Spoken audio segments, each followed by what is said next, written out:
Hey guys, welcome to success Dilip. मैं दिलीप कुमार, स्वागत है आपका। इस वीडियो में बात करने वाले हैं आज की बेहतरीन परमानेंट सरकारी नौकरी की नई वैकेंसीज के बारे में, जो कि वैकेंसी निकाली गई है एक वेरी ब्यूटीफुल इंस्टीट्यूट की तरफ से। जी हाँ दोस्तों, आप देख सकते हैं पहाड़ियों के बीच में बसा है ये इंस्टीट्यूट। और ये इंस्टीट्यूट का नाम है IIT मंडी, यानी कि इंडियन इंस्टीट्यूट ऑफ मंडी की तरफ से परमानेंट सरकारी नौकरी की नॉन टीचिंग की पोस्टें वैकेंसीज नई रिक्रूटमेंट रिलीज की गई है, जो कि पूरे भारत के कैंडिडेट अप्लाई कर सकते हैं। ये पहाड़ों के बीच में बसा हुआ है, लोग यहाँ पे घूमने जाते हैं। सोचो आपका जॉब लोकेशन होने वाला है। बेहतरीन सरकारी नौकरी, परमानेंट सरकारी नौकरी है। ITI स्टूडेंट की वैकेंसीज है, डिप्लोमा स्टूडेंट की रिक्रूटमेंट है, एंड डिग्री यानी कि BTech engineering and non technical engineering की भी पोस्ट यहाँ पर वैकेंसीज निकाली गई, जो कि ऑल इंडिया के कैंडिडेट अप्लाई कर सकते हैं। तो चलिए डिटेल नोटिफिकेशन वाइज हम बात करेंगे कौन कौन से कैंडिडेट अप्लाई कर सकते हैं। इसमें eligibility condition, selection process, application process वगैरह आपकी क्या होने वाली है। Let start now. आगे बढ़ने से पहले चैनल पे अगर आप नए हैं so please do subscribe and hit the bell icon, ताकि इसी तरह लेटेस्ट सरकारी नौकरी, परमानेंट सरकारी नौकरी की अपडेट आपको हमेशा मिलते रहे। तो चलिए सारी नोटिफिकेशंस को ध्यान से देखिएगा। ITI वालों, डिप्लोमा वालों, आप अपना ब्रांच, अपना ट्रेड ज़रूर कमेंट करके बताना, ताकि आपको रिप्लाई मिल जाएगी कि आप एलिजिबल हैं अप्लाई करने के लिए या फिर एलिजिबल नहीं है। तो चलिए शुरू करते हैं। तो ये है आपका ऑफिशियल नोटिफिकेशन। ये नोटिफिकेशन आज वैकेंसी निकाली गई है, और हालांकि इसका डेट बात करें 17 दिसंबर 2025 को नोटिफिकेशन ड्राफ्ट तैयार हो गया है। ओपनिंग जो डेट है वो भी 17 दिसंबर है। इसकी लास्ट डेट है ऑनलाइन फॉर्म की 6 जनवरी 2026। आपके पास टाइम है। मंडी कहाँ है? मंडी हिमाचल प्रदेश में है। IIT Mandi, Indian institute of technology Mandi, beautiful places है। जैसे IIT गुवाहाटी है ना, बिल्कुल उसी उससे भी ज़्यादा प्लेसेस आपको IIT मंडी देखने को मिलेगी। IIT रुड़की जैसा ही IIT मंडी ऑनलाइन एप्लीकेशन इनवाइट की करती है all India non teaching post के लिए।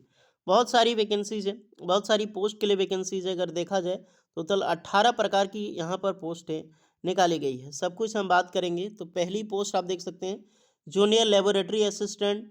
ये सारी वैकेंसीज है, जिसमें सिविल एंड एनवायरमेंटल में है।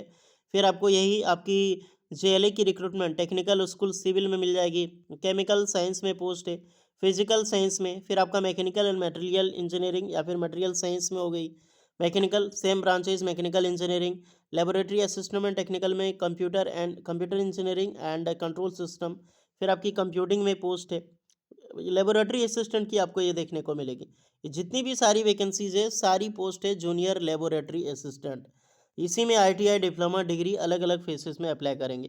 टोटल वैकेंसी 31 पोस्ट पर है, जो कि एक बेहतरीन वैकेंसी। अलग अलग ट्रेड वाइज पोस्ट ज़रूर चेक कर लेना कि आपकी कैटेगरी वाइज कितनी वैकेंसीज यहाँ पर निकाली गई हैं।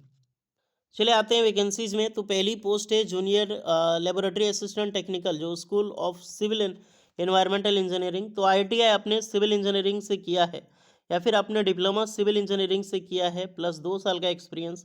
ITI अगर सिविल में किया है इसमें तो 5 साल का एक्सपीरियंस है। सब में एक्सपीरियंस नहीं है यार, ये सब में एक्सपीरियंस मांगा गया है। BTech civil engineering plus 1 year experience knowledge है कंप्यूटर का, अप्लाई कर सकते हैं। पोस्ट कोड 2 ध्यान रखिएगा, जो पोस्ट कोड सारा पोस्ट कोड ध्यान रखिएगा।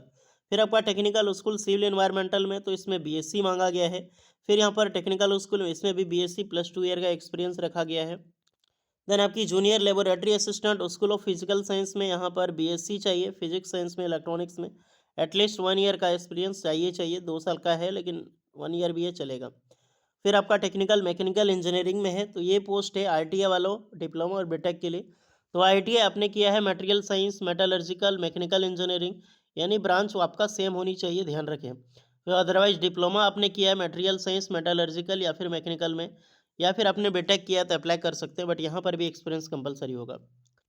फिर आपका मैकेनिकल एंड मटेरियल इंजीनियरिंग, तो सेम चीज़ यहाँ पर मैकेनिकल डिपार्टमेंट में मैकेनिकल इंजीनियरिंग चाहिए, अप्लाई कर सकते हैं।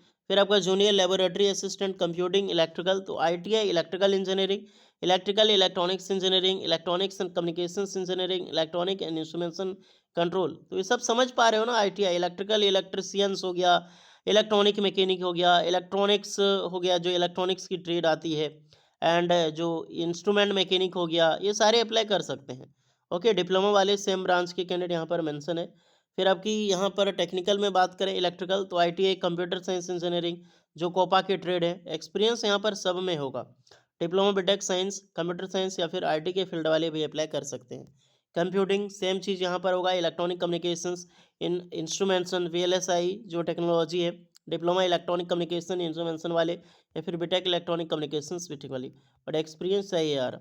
ओके, फिर आपका टेक्निकल में देखा जाए कंप्यूटिंग में तो सेम जो मैंने ऊपर अभी बताई आपको, electrical engineering, electronics computer communications engineering, electronics and communications engineering apply कर सकते हैं, एक्सपीरियंस चाहिए होगा।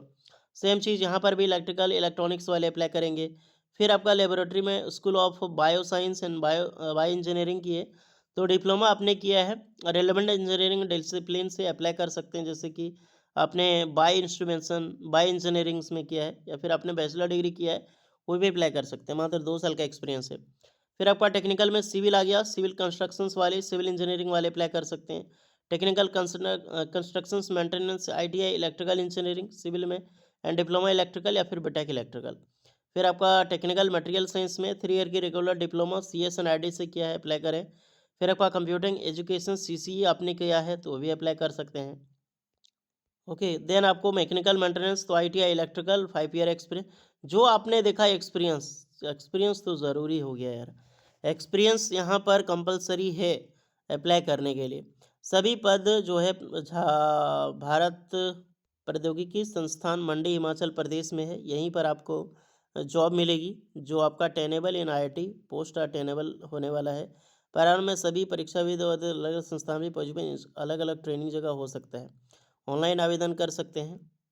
एप्लीकेशन फ़ी की मैं बात करूं तो आप सभी कैंडिडेट के लिए जनरल ओबीसी डीलक्स 500, ओबीसी के लिए 400, एसटी वीमेन के लिए यहाँ पर 300 रुपये लगने वाला है पीडब्ल्यूडी कैंडिडेट के लिए।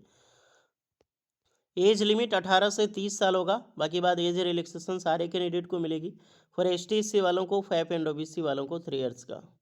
अब यहाँ पर बात रही आपका सैलरी तो उससे और सिलेक्शन प्रोसेसर, तो सिलेक्शन प्रोसेस है, सैलरी आपका जो शैक्षणिक योग्यता है यानी कि जो आपका क्वालिफिकेशंस है, आपका एक्सपीरियंस है, उसी के बेसिस पे आपका सैलरी डिसाइड होगा और उसी के बेसिस पे आपको यहाँ पर जो है वो selection procedure walk in interview and various page पे आपका होने वाला है। और एक टेनेबल पोस्ट है यानी कि टेन्योर बेस्ड पोस्ट है जो कि फर्दर एक्सटेंड होती रहती है, तो सरकारी नौकरी तो है बट यार परमानेंट सरकारी नौकरी नहीं है। फिलहाल जो भी एलिजिबल है आप अपने हिसाब से पहले अप्लाई करो, जो भी कैंडिडेट अप्लाई करने के लिए एलिजिबल है। इसके रेडिंग कोई एक्स्ट्रा डाउट होगा, कोई चीज़ें यहाँ पर चेंज होगी जिसमें आपको बताना चाहिए तो एक सेपरेट वीडियो आएगी, तो देखते हैं इसके बारे में थोड़ी सी आईआईटी मंडी की।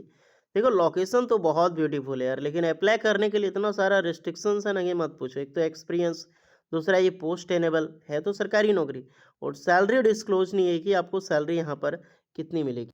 लेकिन आपको पता करना तो यहीं पे पता चल जाएगा कि पे लेवल आपका 4 होने वाला है, तो सैलरी बहुत अच्छी खासी होगी। पे लेवल 4 एक अच्छी जॉब होती है। तो फिर भी इन हैंड देखा जाए तो पे लेवल जो 4 होता है वो 25,500 से लेकर 81,100 तक होता है, तो इन हैंड सैलरी लगभग 40,000 प्लस आपको सैलरी बन जाएगी। तो ये है आपकी चीज़ें, जो भी कैंडिडेट एलिजिबल अप्लाई कीजिए। कुछ डाउट होगा तो कमेंट करना। मिलते हैं नेक्स्ट वीडियो में, तब तक के लिए जय हिंद।